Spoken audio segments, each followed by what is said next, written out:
Blog Talk Radio.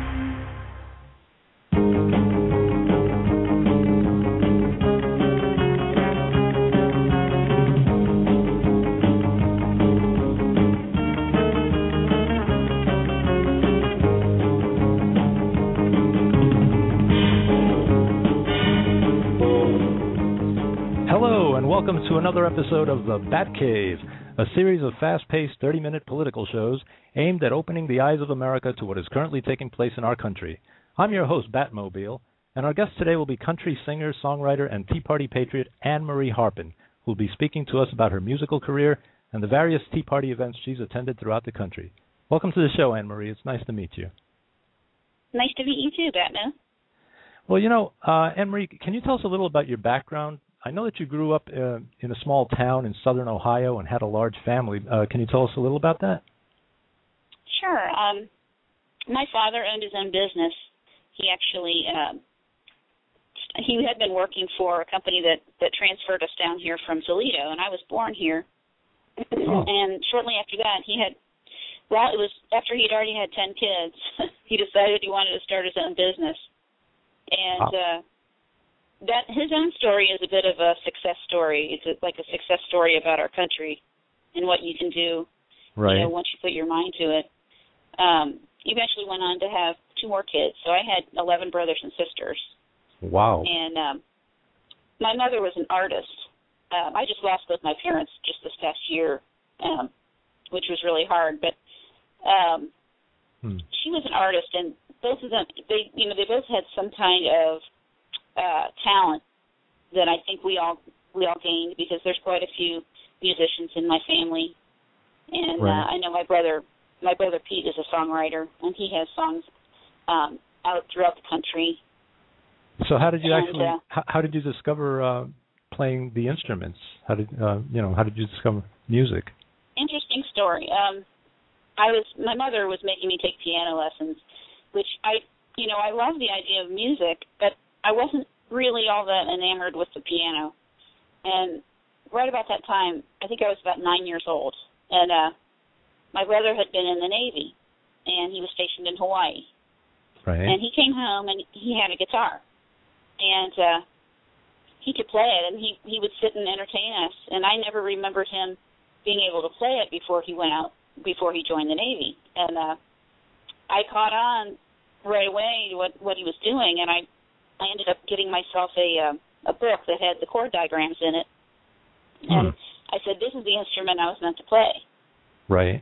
So I just used a lot of my music theory that I got from piano, and I actually threw it all out the window, because I started using chord diagrams, and I started hearing the songs on the radio, and I would hear the chords in them, and I was playing by ear. So I think I was 9 or 10 years old when I started doing that.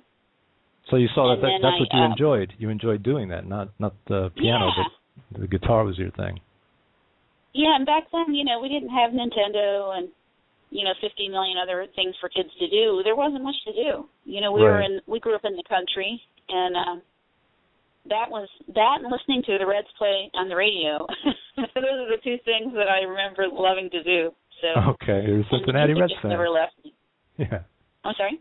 You're a Cincinnati Reds fan. Oh, yeah. Yeah, but I am. They're having a little trouble this year, but okay. I'm always a Reds fan. I'm not a fair weather fan, Right. Well, so you started playing music, and at what point did you say, I may want to make a career out of this?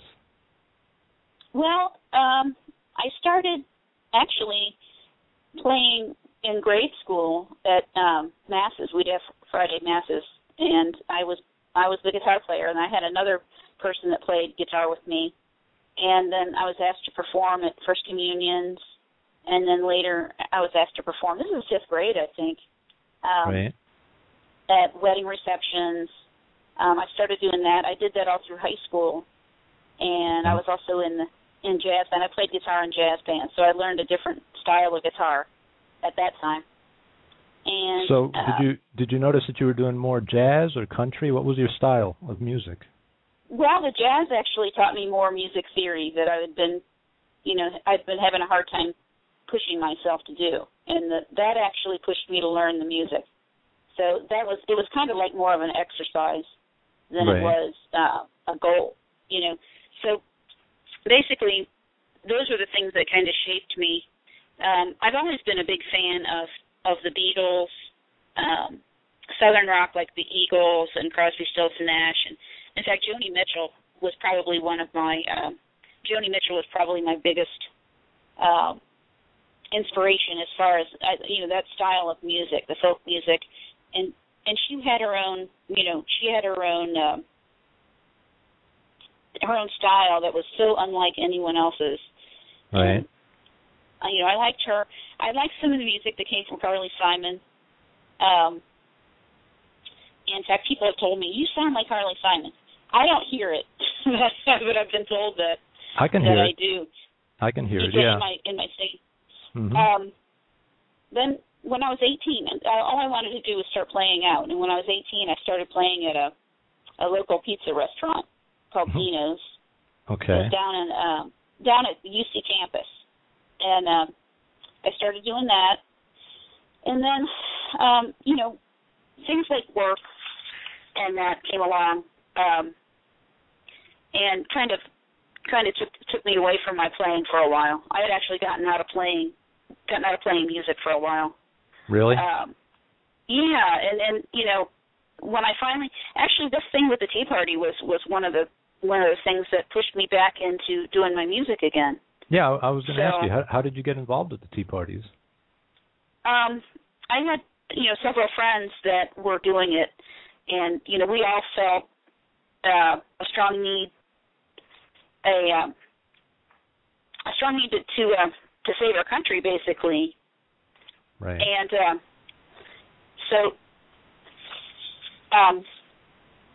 that basically got me going. Is I started listening to a lot of talk radio, and I would listen to it even when I was at work. And at the time, my brother and I were actually playing music together. We played out around Cincinnati as a duo.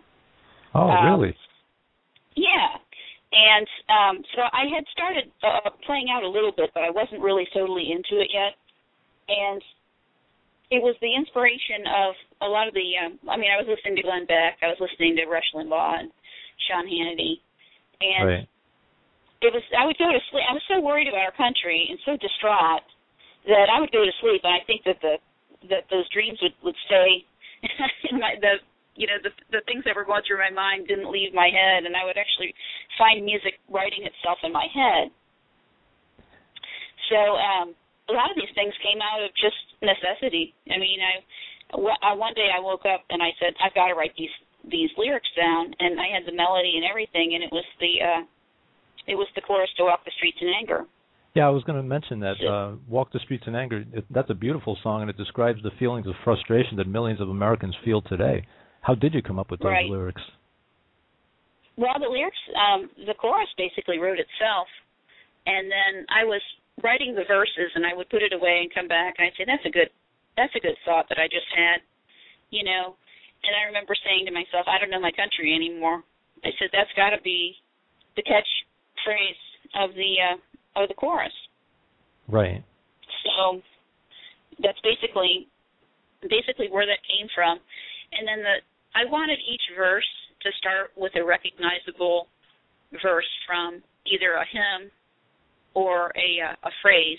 And a lot of my songs have the patriotic phrases in them.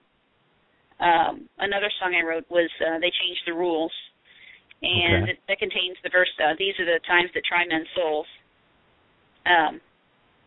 So a lot of my... You're basically you're quoting famous patriotic verses, which is that's right. Yeah. So and I thought that's something that could resonate with people. They would hear that, and they'd automatically start listening to it. Once they heard that, and they would know basically what the song was about. And then, it's not only that; it's that they would connect with it because they'd be like, I believe in this. I'm hearing this. Because when I hear that song, it blows me away. I'm like, yeah, I know exactly what she's thinking when she wrote this, and I'm sure I'm not alone. I'm sure there's millions of Americans that feel the same way. Sure. I've had so many people come to me and tell me, wow, your song made me cry because it made me feel exactly how I'm feeling and how depressed and anxious. Absolutely. You know, how depressed and anxious everyone is about basically the same thing.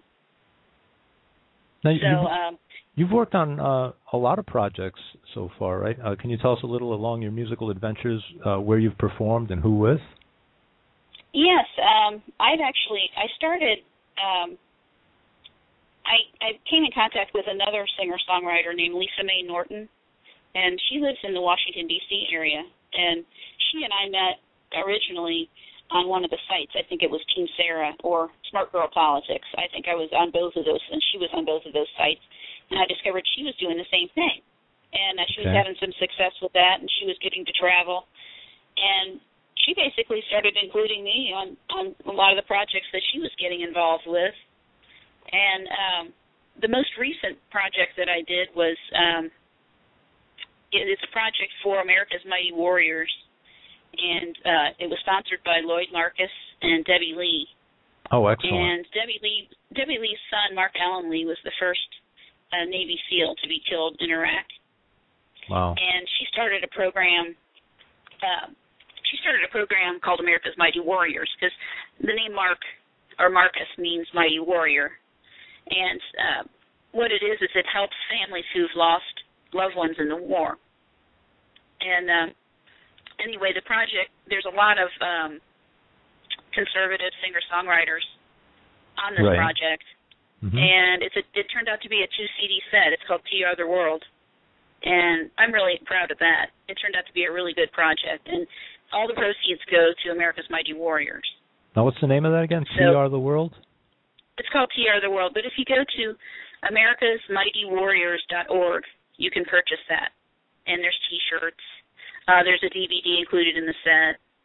And all the proceeds go to America's Mighty Warriors. Oh, excellent.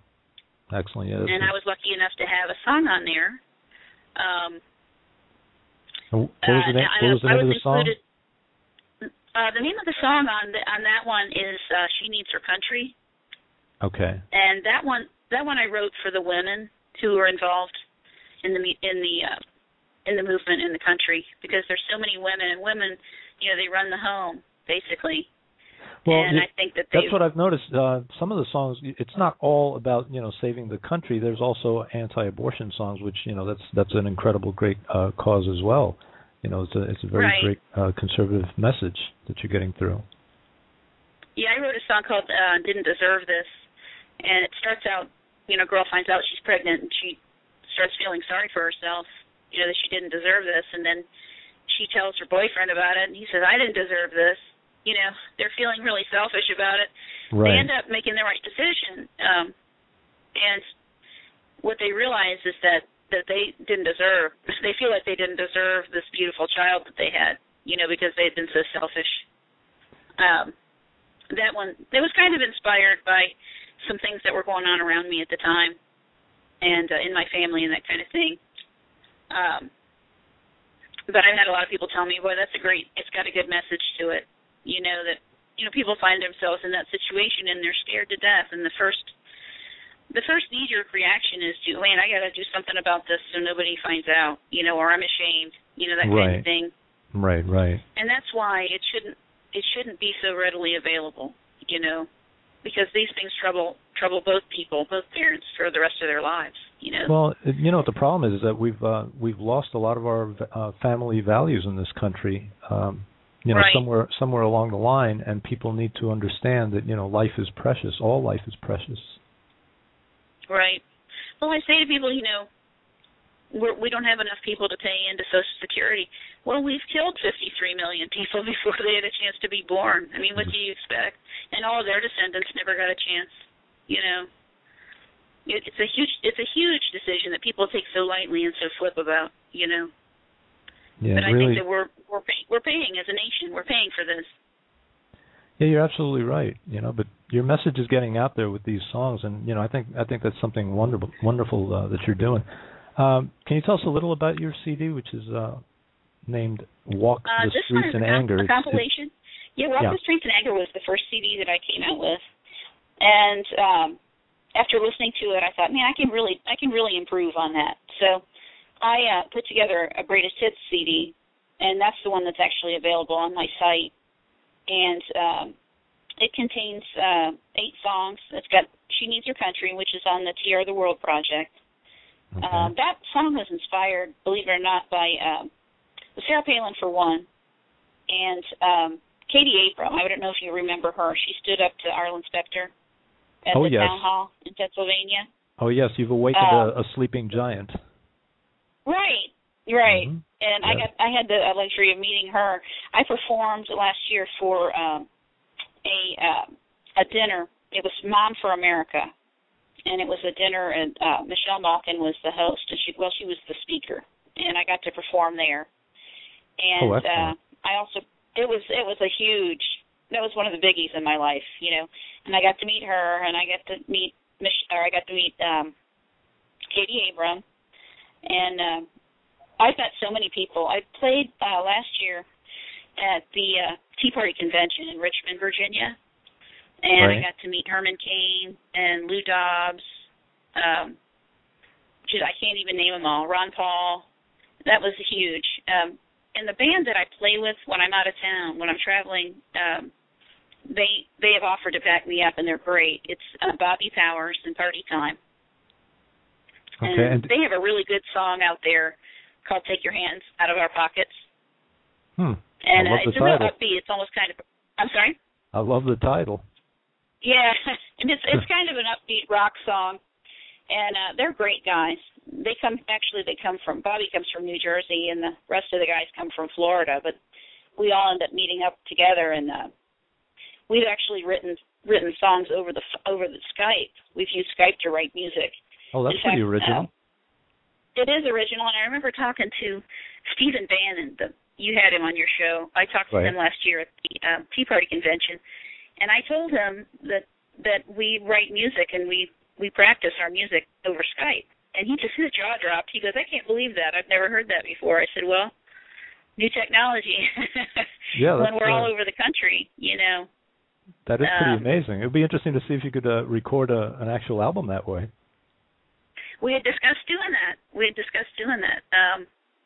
When I perform my songs, they take on a whole different sound with this band, and I love it.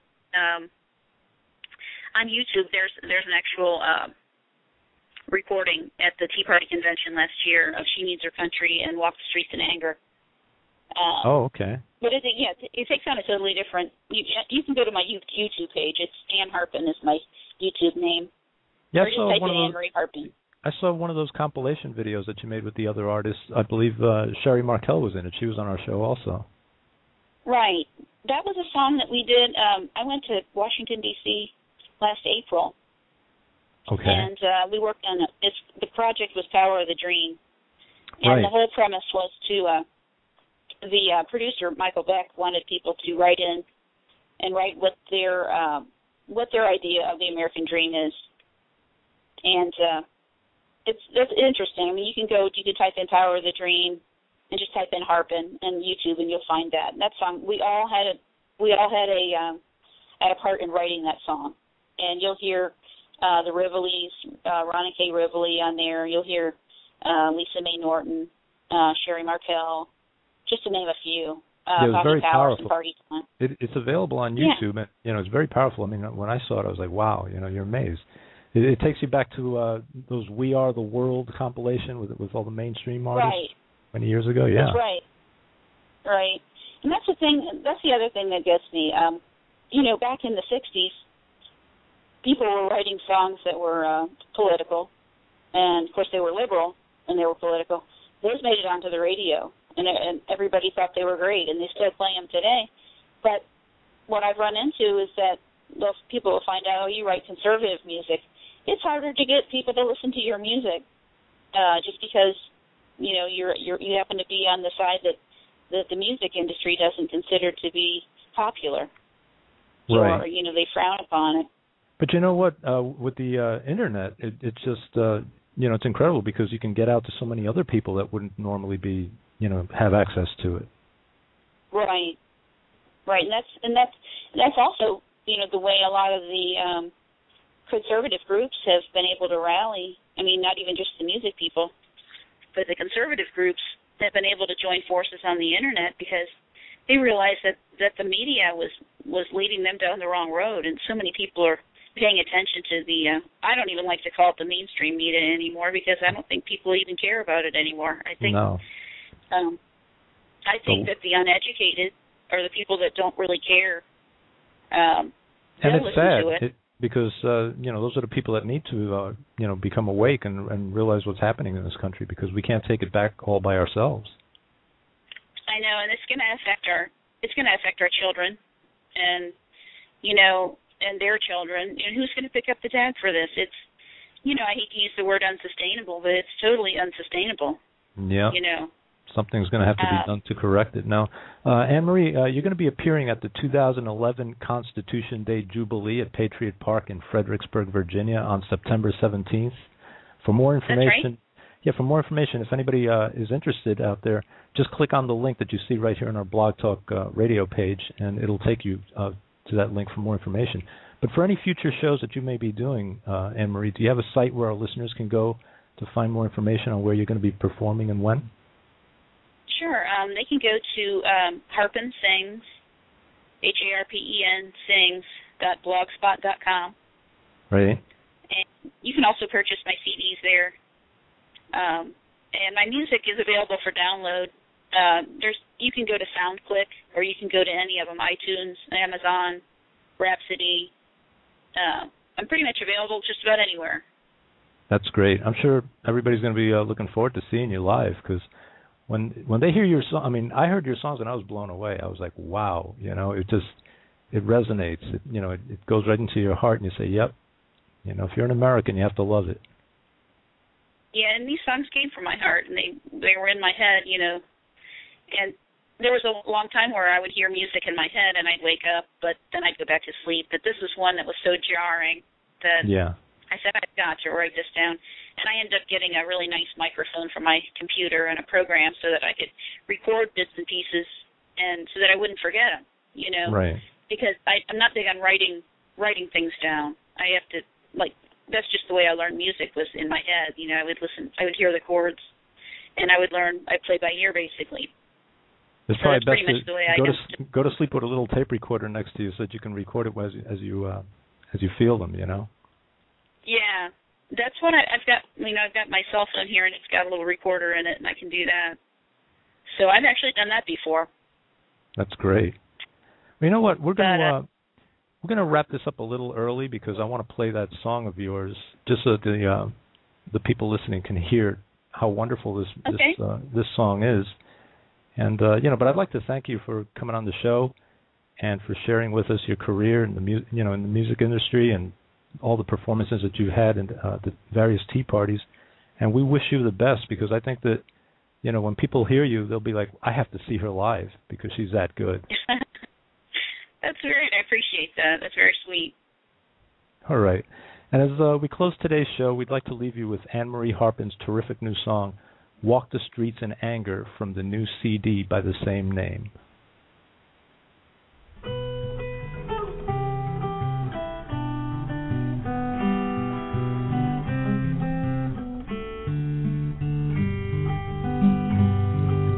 When in the cause of our land we got here under God's hand, but somewhere we lost our way. Say this needed to happen, but for what, I don't know. I don't know my country anymore. When you walk the streets in anger, take me with you, for I haven't seen times like this before. When wrong is right and right ain't right, like it was before. No, I don't know my country anymore. I don't know my country anymore.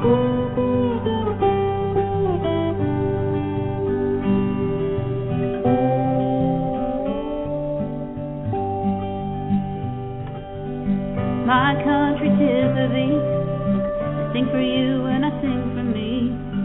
Sweet land of liberty, where will our children be? We go to work every day, we come home and we have to pray, 'cause we don't know our country anymore. When you walk the streets in anger, take me with you, for this land I love I know no more. When wrong is right and I ain't got the fight in me anymore, you know I don't know my country anymore. I don't know my country anymore.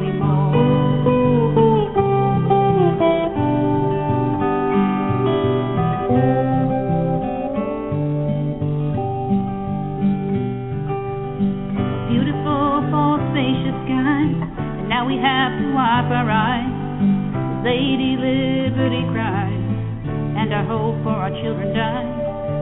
Don't give up on the sacred land and the gifts that God had planned. They don't know this country anymore. When you walk the streets in glory, take me with you, for I knew we had to take a stand. Now it's clear to see we love our liberty. They don't know our people anymore. They don't know this country anymore.